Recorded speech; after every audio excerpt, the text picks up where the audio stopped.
Morning, everyone. It is 8 o'clock in the morning, and normally I would not be getting up right now, but someone decided to wake me up at 6. So, thank you for that, Waldo. Let's get started.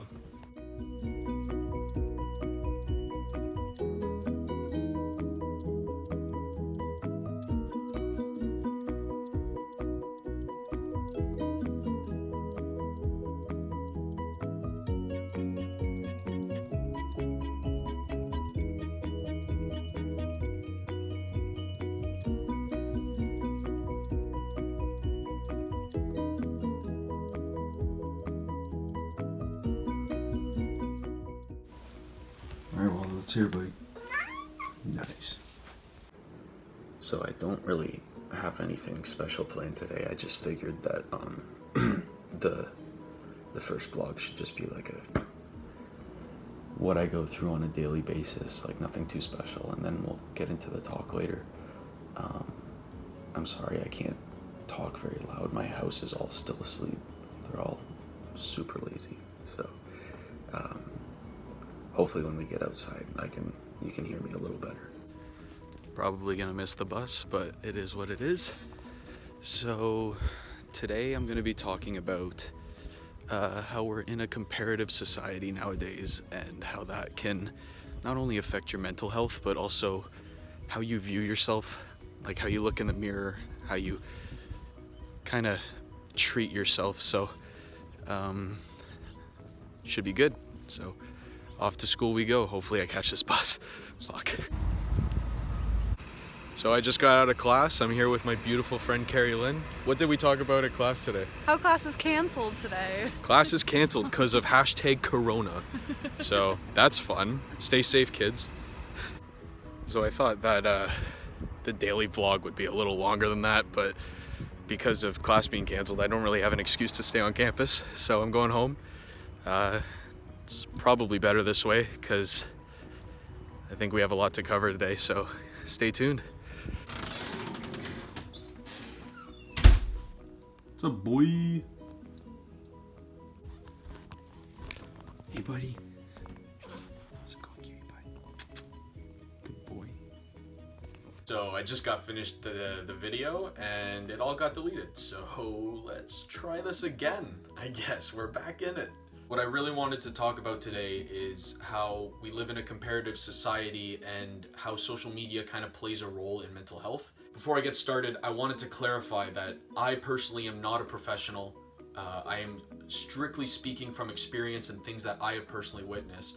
So while some things may have helped me in the past, they may not help everybody. So I just wanted to make that clear. Also, before I get too into it, I went to a mental health panel yesterday for Shine Week at the University of Guelph, and to the 5 panelists that went on yesterday, I just wanted to say that you're super inspiring and so strong for sharing your stories. So if you actually see this, I just wanted to let you know thank you, and it's people like you that are facilitating this ending stigma of mental health. So thank you very much for that. Now, question 1 again. So I'm actually gonna mix question 1 and 2 together because of how long my video was before I posted it. It was just ridiculous. I'm gonna try not to get too ranty here, so I'm gonna try just to stick with the questions, so bear with me. So my first 2 questions are, 1, could you mention how athletes experience body shaming issues due to inevitable changes that you experience once you're retired?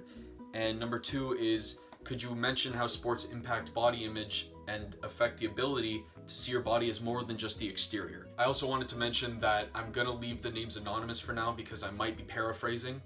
If you wanted me to mention your name at all in further videos, just let me know. Don't hesitate to mention me. Also, I wanted to give a huge shout out to the people who asked the questions. I'm really impressed by how many people have been responding to my stuff, and it makes me feel really good about what I'm doing. So asking these questions actually makes my vlog a lot easier. I really appreciate it. Thank you guys so much. Back to the question because I'm ranting a lot. So I wanted to start off with these 2 questions, definitely because I can relate to these 2 the most for sure. So in regards to the second question that was asked, I feel like it relates more to people who are currently swimming. I feel like this is a huge problem that I personally faced when I would go look at my competitors or go watch Olympians on TV. I would often stand behind the blocks, and I was never necessarily the leanest or the tallest, but it seemed as though all of my competitors were, and all the Olympians that I get to watch on TV every day were always super tall and super jacked with the six-pack and the biceps, and it just was never good for me. I would always tell myself, you know, compared to what those guys look like, you in a Speedo is disgusting. And, you know, the more you joke about it, the more you realize that this is actually hurting your mental health.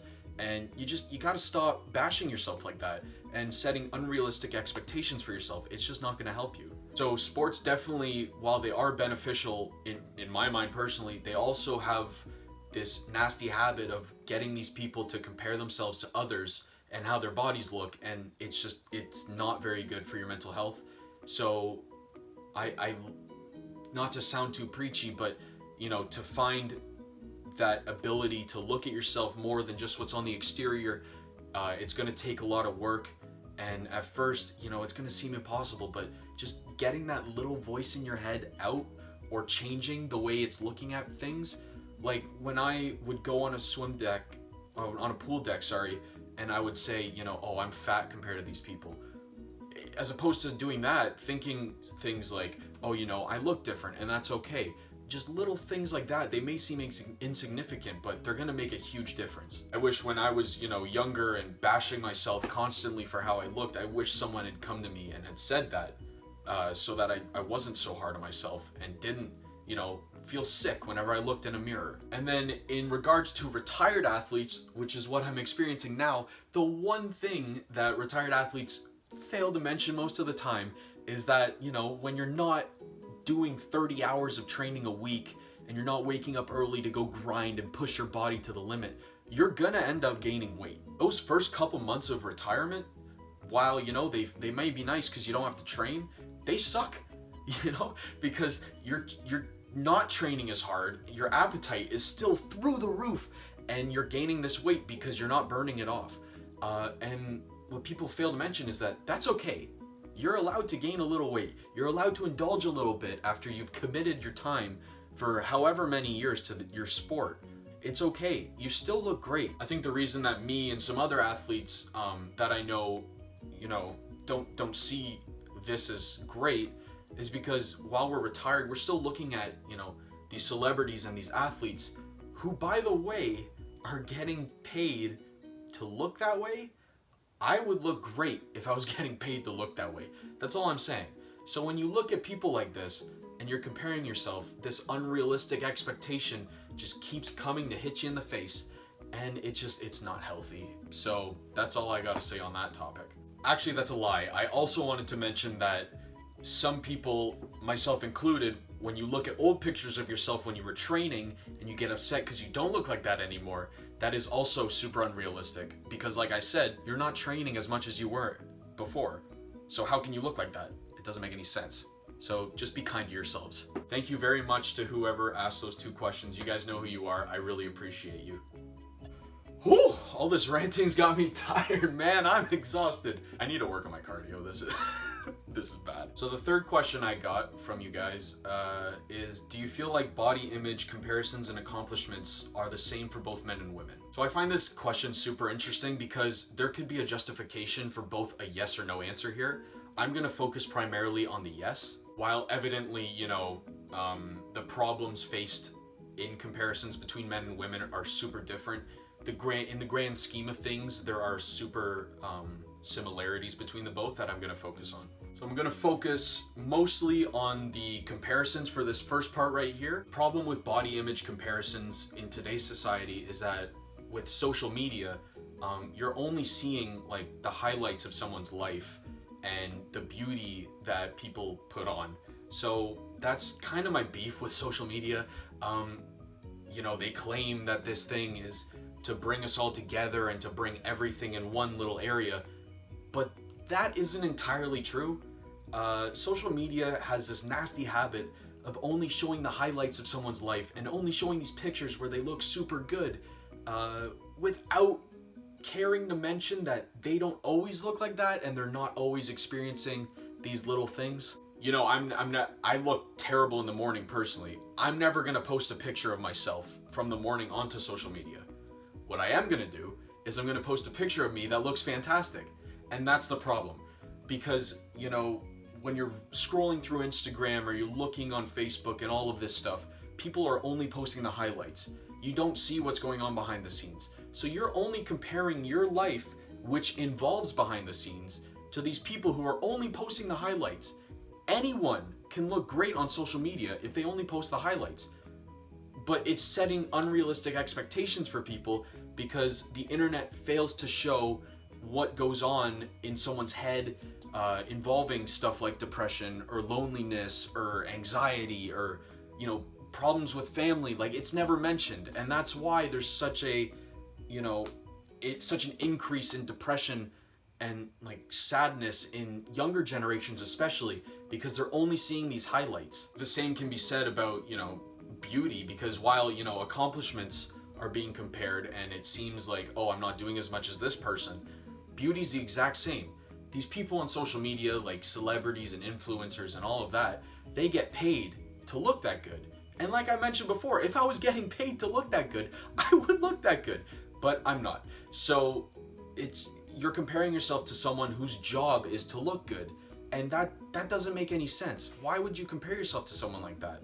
I think for me personally, the biggest issue that I had that, you know, when I realized it later on, it helped a lot for my mental health especially, is that you can't compare yourself to anything you see on social media because it's just the highlights. You know, when you see a picture like that, you can acknowledge that, damn, they look pretty good. But saying, why don't I look like that? Or I don't look that good, why don't I? It's so bad for you, and you should just be focusing on yourself as opposed to what other people are doing. Social media fails to, you know, social media fails to mention this, but, you know, if you're in your kitchen at 8 a.m. in your pajamas, you're allowed to eat a bowl of spaghetti or some chicken wings for breakfast every now and then. That's okay. Just because you don't see that on social media doesn't mean it's not okay to do that. You're allowed to do that. It doesn't make you any uglier of a person. You're allowed to, you know, not look beautiful 24/7. That's unrealistic as well. And fellas, you know, seeing these guys in these mansions and these pools with these Instagram models, that, like, really, why are we comparing ourselves to that? That doesn't make any sense. So for both men and women, there's this, yes, the body image comparisons and the accomplishment comparisons are different in a sense, but overall, it's all in the same boat. We can't be comparing ourselves to this stuff because it, like I mentioned millions of times, it's just unrealistic, and you're not going to feel any happier by saying, why can't I do that? Just focus on yourself and it will get better. I find I have a nasty habit personally of comparing myself to people all the time. So just like, yeah, I don't know what else to say about it. Thank you to whoever asked that question, by the way. Once again, you know who you are, and I appreciate you. So the next question I got is, as a male, do you feel as though society looks past males comparing themselves? So this is a really good question. I feel like to some extent they do. What I've found from experience is that when us males compare ourselves to other people, it's viewed as more as a healthy competition. And you're kind of told things like, well, if you want to look like that, then just try a little harder, you know, stuff like that. So things like that do way more harm than anything else. It just causes these unrealistic standards to just get worse over time because the men who, you know, are giving these bad thoughts to themselves in their head are just kind of brushed off. So all this negative energy is still there. So yeah, I feel like to some extent it is definitely overlooked. And I feel like it should definitely be a thing, like body positivity in general for everybody should definitely be looked into more and definitely be focused on way more than it is right now. You guys have some amazing questions. Thank you so much for contributing to this vlog. This is entirely you guys. I'll definitely post below where each question is located in this video because this video is gonna be long and if you guys don't want to watch the full thing, I completely get it. So I'll just post where each question is below and you guys can click whichever question like resonates with you the most. Next question I got, I'm gonna cover it kind of briefly because I want to mention it in further videos, but I feel like it's definitely an important topic that can be related to what I'm talking about right now. So it's, how can you thrive in an environment where the majority of people don't necessarily believe in mental health? When you compare it to the comparative society that I've been mentioning, this situation is definitely a really tough one to deal with, because when you're surrounded by these people who keep saying like, oh, you know, grow up, those feelings aren't real, you're just a little sad, you'll get over it. When you surround yourself with people like that, that's all you can compare yourself to. So when you get these feelings of depression and these feelings of anxiety, and all you can compare yourself to is people who are saying grow up, you kind of suppress those feelings, and it never, first of all, it never works, and second of all, it just makes the situation so much worse. So I will definitely address that in a later video, because suppression of feelings I can relate to so heavily. So thank you to whoever asked that. I will definitely be covering that more, I promise. And the last question I got, if you guys are still with me, you guys are the MVPs. I really appreciate you guys watching this. Final one I got asked is, how have Instagram and Snapchat personally affected me?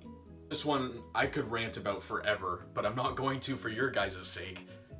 So I guess I'll start with Snapchat. Personally, I've never really been a fan of that app. I actually got rid of it a couple months ago because I just personally found it pointless. I find that people my age anyway, like 21 and up, don't necessarily use it as much as the younger generations do, but I do find that my sister's age, around that age, use it like religiously.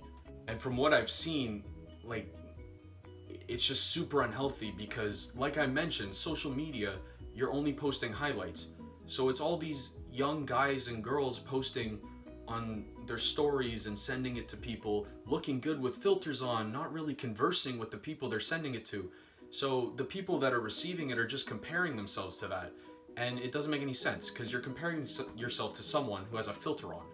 Like, how in any world is that realistic? It's a big reason why I got rid of the app, because when I saw people with filters on, I was like, oh, these guys look kind of good. But I couldn't compare myself to someone with a filter on. I don't naturally have a filter on. So I just kept bashing myself. How's that fair? So that's why I got rid of the app, because it was doing nothing for me. Additionally, the Snap Maps feature is creepy as hell, and I just really wanted nothing to do with that. So personally, Snapchat did nothing positive for me and will do nothing positive for me in the future, because I don't want to be associated with it anymore. Now let's get to an app that I personally love, but can see why there are major problems with it. Shout out to Instagram. For me personally, I'm kind of conflicted about this app. I love it because I get to post, you know, whatever's going on in my life. I get to use it as like a little digital photo album for everything that's going on, and I get to look back and I'm like, wow, I actually did that stuff. That's kind of sick. It's a great way for me to get connected with my family because they're all on there. I get to post stories about what's going on. I get to keep everything on there, get to see it, get to show people like, hey world, this is what I'm doing right now.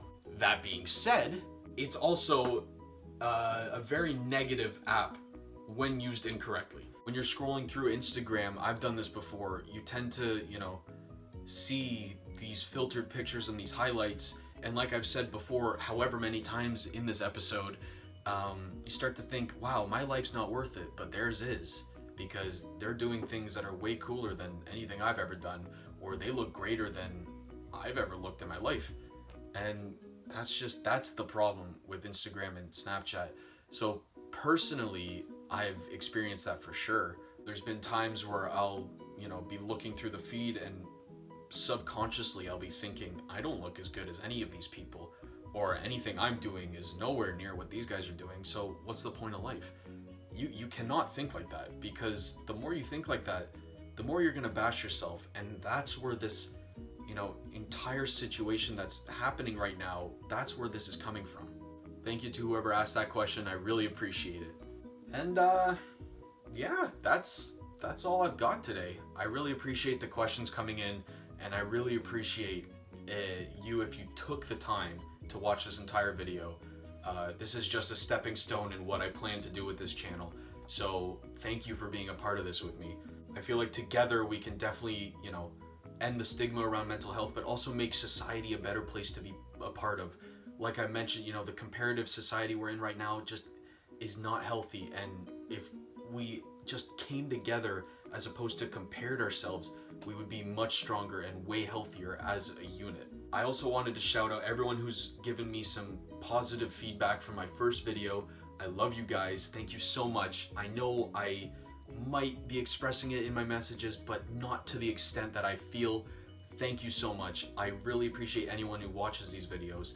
And if I'm even helping one person, like I said before, I'm doing something right. Up this video in a way that someone like me as a young teenager would have wanted to hear. This comparative society we're in is super unhealthy, and looking at social media like Instagram and Snapchat and comparing yourself to someone who's doing all these things is unrealistic, and I guess the only way to solve it, just love yourself for who you are. And I know that sounds preachy, and for me, I'm not there yet, to be honest, but just giving yourself little positive comments throughout the day as opposed to telling yourself you're not as good as these people, like that, it'll make a huge difference in the long run. So I love you guys, appreciate y'all.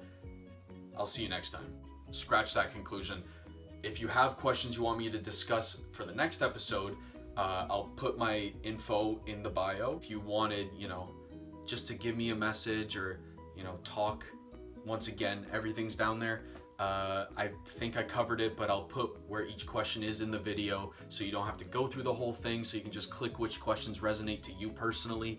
And then, you know, the usual, like, comment, subscribe, spread the word, please. It means a lot to me, so thanks. And now, I will see you again next time.